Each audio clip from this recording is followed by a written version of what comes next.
Bonjour à tous, dans cette vidéo je vais corriger avec vous un exercice sur les forces centrales, et notamment sur les satellites, qui s'appelle chute d'un satellite. Donc comme d'habitude, je vous invite à mettre sur pause, lire l'énoncé, essayer de faire l'exercice par vous-même avant de suivre la correction que je vais vous proposer.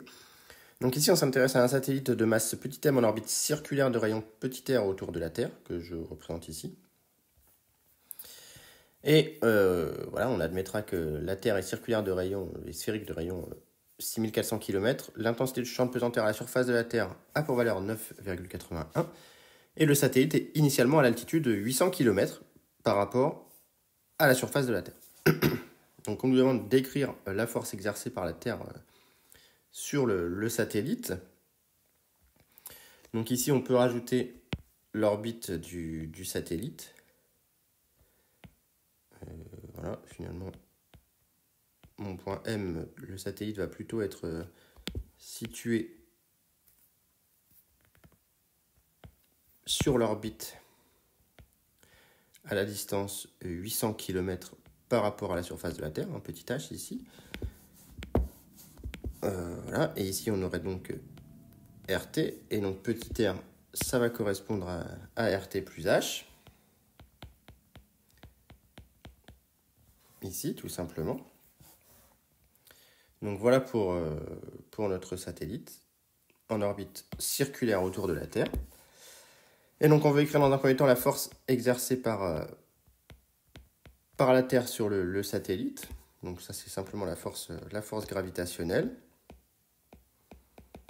que l'on nous demande d'écrire. Donc je vais remettre ma base polaire, UR, Uθ, puisque le mouvement est plan. Et donc j'ai que la force gravitationnelle s'écrit tout simplement moins g fois la masse de la Terre fois la masse du satellite divisé par RT plus H au carré, selon le vecteur unitaire UR ici, dans ce système de coordonnées. Et donc on me demande d'en déduire le champ gravitationnel créé par la Terre pour R supérieur à R0. Donc on sait que cette force, la force gravitationnelle,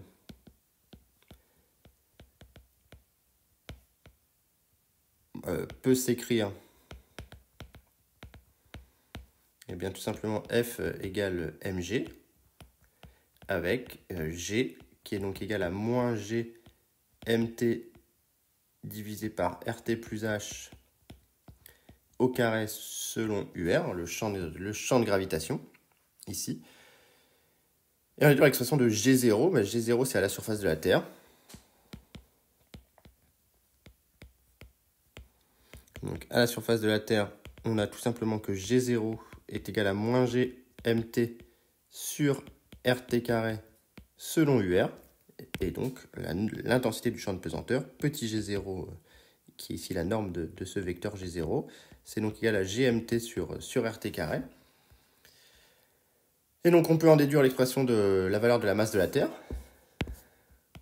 La masse de la Terre, c'est tout simplement égal à G0 fois RT carré divisé par grand G. Et si on fait le calcul, ça fait 9,81 fois 6400 km, attention bien le mettre en mètres, au carré, divisé par 6, 67, 10, moins 11, et on tombe sur 6 fois 10 à la puissance 24 kg. Ici j'ai 6,0 fois 10 puissance 24 kg comme masse de la Terre. Donc ensuite, on nous dit qu'on s'intéresse à l'orbite circulaire du satellite, déterminer la vitesse v dans le référentiel géocentrique et sa vitesse angulaire oméga, tout simplement. Donc ça, ce sont vraiment des questions très classiques. On écrit la deuxième loi de Newton dans le référentiel géocentrique.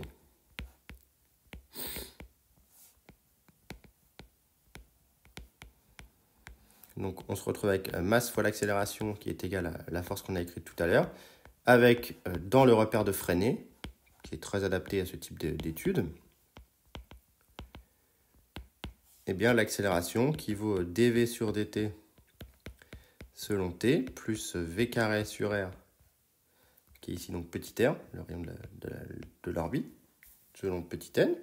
On en déduit que m dv sur dt, selon le vecteur tangent, plus m v carré sur r, selon le vecteur normal, est égal à la force gravitationnelle, qui est donc égale à g fois la masse de la Terre fois petit m, divisé par petit r carré selon n.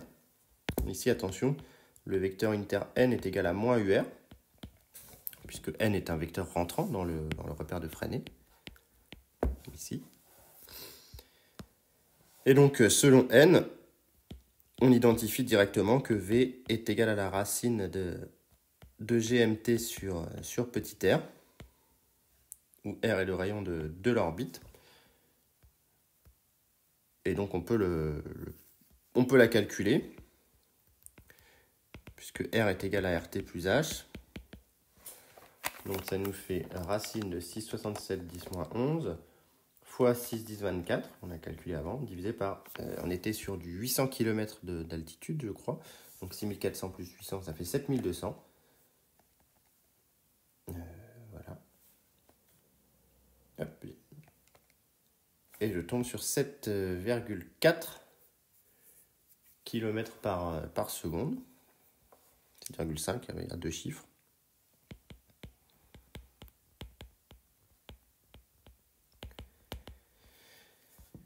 On nous demande également la vitesse angulaire oméga. Bon, on a pour un mouvement circulaire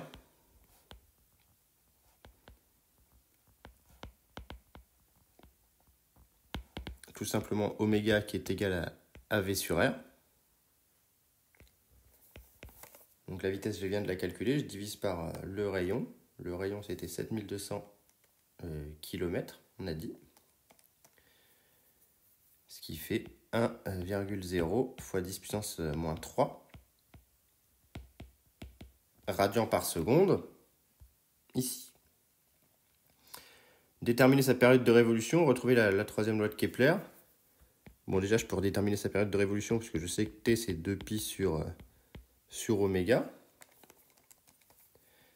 Et donc, je tombe sur 6068 secondes. Donc, 6,1 fois 10 puissance 3 secondes, ici. Et pour retrouver la troisième loi de Kepler, on va plutôt utiliser la vitesse. On a T qui est égal à 2πr sur V, car le mouvement est uniforme.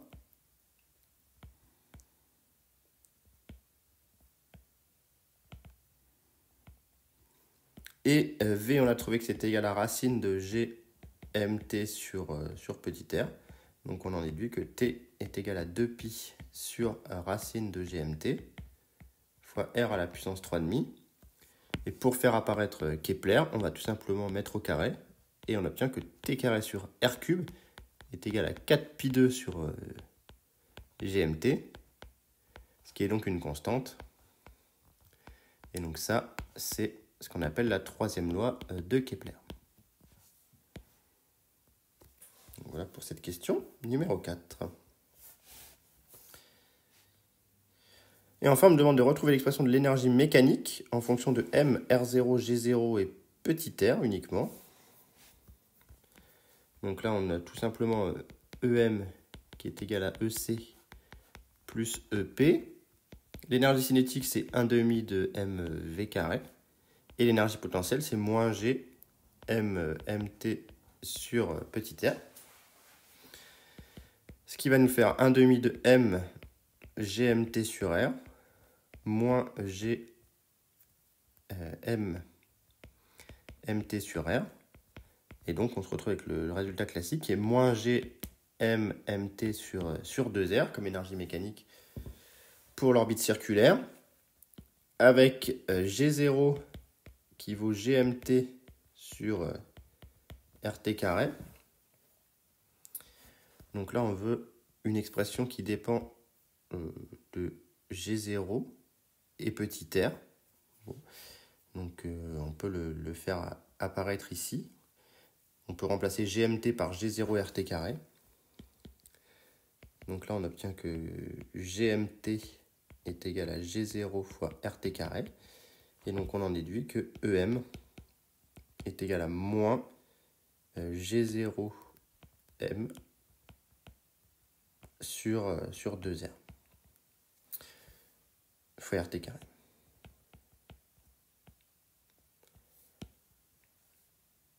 Si j'ai pas écrit de bêtises, GMT c'est égal à G0 fois RT carré. Voilà. Si j'ai pas écrit de bêtises, G0 c'était GMT sur RT carré. Je vérifie rapidement. Donc GMT ça fait G0 fois RT carré. Ok, ça m'a l'air bon. Alors ensuite, on nous dit que la rentrée du satellite dans les couches de l'atmosphère provoque un ralentissement dû aux forces de frottement des molécules sur les satellites. Et on modélise ces frottements par une force F égale moins alpha m norme de V selon fois V, où alpha est une constante. Du fait des frottements, l'altitude du satellite diminue. Et on supposera que le satellite décrit toujours une orbite circulaire dont le rayon décroît lentement, ce qui va nous permettre de continuer à utiliser les résultats qu'on a obtenus pour l'orbite circulaire. Et on nous demande en utilisant le théorème de la puissance mécanique d'établir une équation différentielle vérifiée par R. Donc on rajoute la force de frottement que l'on a mis sous la forme moins alpha m v finalement ici. Et donc si on applique le théorème de la puissance mécanique, donc le TPM dans le référentiel géocentrique, on a que la dérivée de l'énergie mécanique par rapport au temps est égale à la somme des puissances des forces non conservatives, qui correspond ici à la force d'amortissement, ce qui revient à calculer FF scalaire V, et donc ça fait tout simplement moins alpha m V cube, ici. Or, on nous dit qu'on peut garder un mouvement circulaire, donc V est égal à la racine de GMT sur petit r. Et l'énergie mécanique est égale à moins G0 m RT carré sur 2R. Peut-être que la vitesse est nous demandée en fonction de petit G0. Non, c'est bon. Donc, ici, on peut calculer DEM sur DT. DEM sur DT, c'est rien d'autre que DEM sur le rayon fois DR sur DT. Ici. Et DEM sur 2 rayons, on dérive moins 1 sur R, ce qui fait 1 sur R carré. Donc ça fait G0M RT carré sur 2R carré DR sur DT. D'où, tout calcul fait, on aboutit à G0M RT carré sur 2R carré DR sur DT égale moins alpha petit m fois GMT sur petit r à la puissance 3,5 du coup. On peut simplifier une masse ici. Et puis on va laisser comme ça pour l'instant. GMT, on peut le faire apparaître G0 fois RT carré. Donc on obtient G0 fois RT carré sur 2R carré DR sur DT est égal à moins alpha. GMT, on a dit que c'était égal à G0 fois RT carré divisé par petit r à la puissance 3,5. Et donc on peut simplifier un petit peu les G0 et RT carré. Donc ici, on se retrouve avec R carré, c'est pareil, on va pouvoir en simplifier un petit peu. On a du R à la puissance moins 2 fois 1,5 dr sur dt est égal à moins alpha. Donc les G0 RT carré, on en avait, il nous reste une racine de G0 RT carré. Et là, on a du R puissance moins 3,5, ce qui fait qu'il va nous laisser du R à la puissance moins 1,5 de l'autre côté. Donc j'obtiens que 1,5 de R puissance moins 1,5, donc 1 sur 2 racine de R finalement. dr sur dt est égal à moins alpha RT racine de G0. Tout calcul fait. Je pense que c'est ce que j'obtiens ici.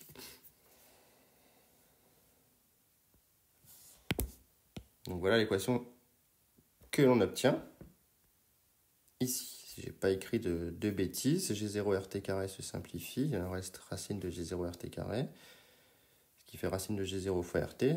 Et les R, on a R carré, donc on multiplie par R carré. Il reste racine de R, ça me paraît pas mal. Alors, il nous reste 2 questions. On considère qu'à chaque révolution, le satellite subit une diminution d'altitude de 1 mètre. Et on me demande de déterminer la valeur du coefficient alpha. Donc on va intégrer sur une révolution finalement. Ici, on a une séparation des variables.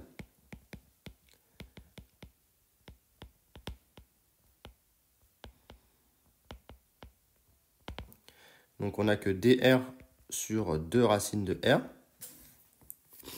est égal à moins alpha rt racine de g0 dt. Et on a que sur une révolution, finalement, à chaque révolution, donc on intègre sur une révolution,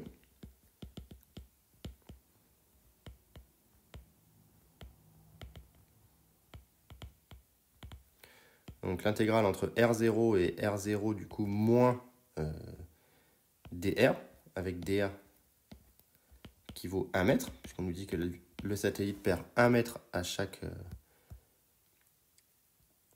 révolution, de dr sur 2 racines de r, est égal à l'intégrale entre t0 et t0 plus une révolution de moins alpha rt racine de g0 dt. Donc dr sur 2 racines de r, ça se primitive en racine de r.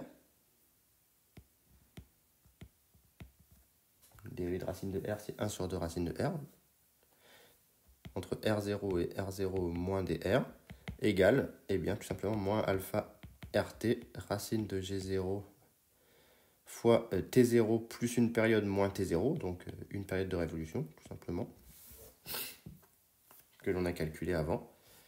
Et donc, on obtient que la racine de R0 moins dr moins la racine de R0, qui était le point de départ, égale à moins alpha rt racine de g0 fois t.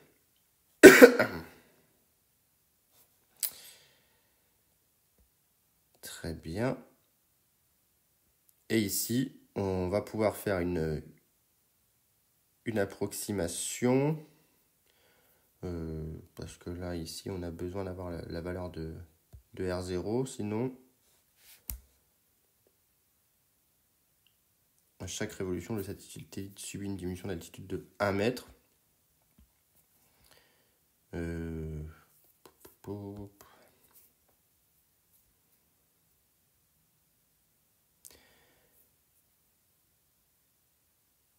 Donc ici, on peut peut-être factoriser par R0.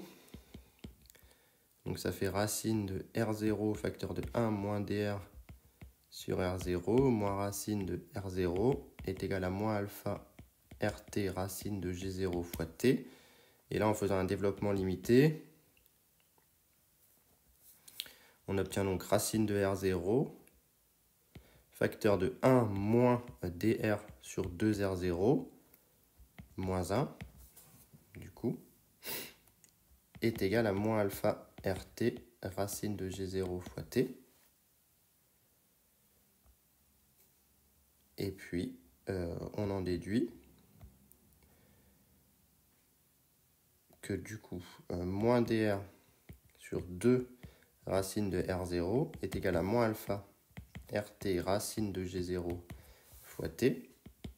Et enfin, alpha, qui est donc égal, les moins se simplifient, à dr, que l'on connaît, divisé par 2 racine de R0 alpha RT, alpha non, alpha c'est ce que je cherche, 2 racines de R0 RT fois T. Et donc avec dr qui vaut 1 mètre, ça fait 1 divisé par 2 fois 6400 km, fois la période, on avait trouvé 6068, fois la racine de R0, qui est l'altitude initiale. Donc l'altitude initiale, ça nous fait 7200. Et je tombe sur 4,8 fois 10 puissance moins 15. Ici, et on avait que la force s'écrivait moins alpha m v carré. Donc en termes de dimension, on a que mlt-2 est égal à la dimension de alpha fois ml2t-2. Donc alpha est en mètre moins 1, en L-1. Alors attention, je viens de m'apercevoir que j'ai oublié dans l'expression précédente le racine de G0. Donc bien le rajouter, il apparaît, il arrive ici au dénominateur. Et si on prend en compte le racine de G0, on va tomber non plus sur 4,8 fois 10 puissance moins 15, mais 1,5 fois 10 puissance moins 15 mètre moins 1. Et donc on arrive à la toute dernière question. On nous demande quelle est la perte d'altitude au bout de 10 ans. Bon, on fait sensiblement la même chose. On repart de la séparation des variables ici. Et on va pouvoir déduire la perte d'altitude au bout de 10 ans. Sauf que le dt ici s'intègre non plus en t, mais en delta t qui vaut 10 ans. Et donc on reprend le même raisonnement que celui mis en place ici. Sauf qu'au lieu d'avoir t, la période de révolution, on a delta t. Et ici, on n'a plus un petit dr, on a un delta r qui est la perte d'altitude, ou un delta h, la perte d'altitude que l'on cherche. Et donc, delta h est tout simplement égal à 2 racine de r0 alpha rt fois racine de g0 fois delta t, avec delta t qui est égal à 10 ans.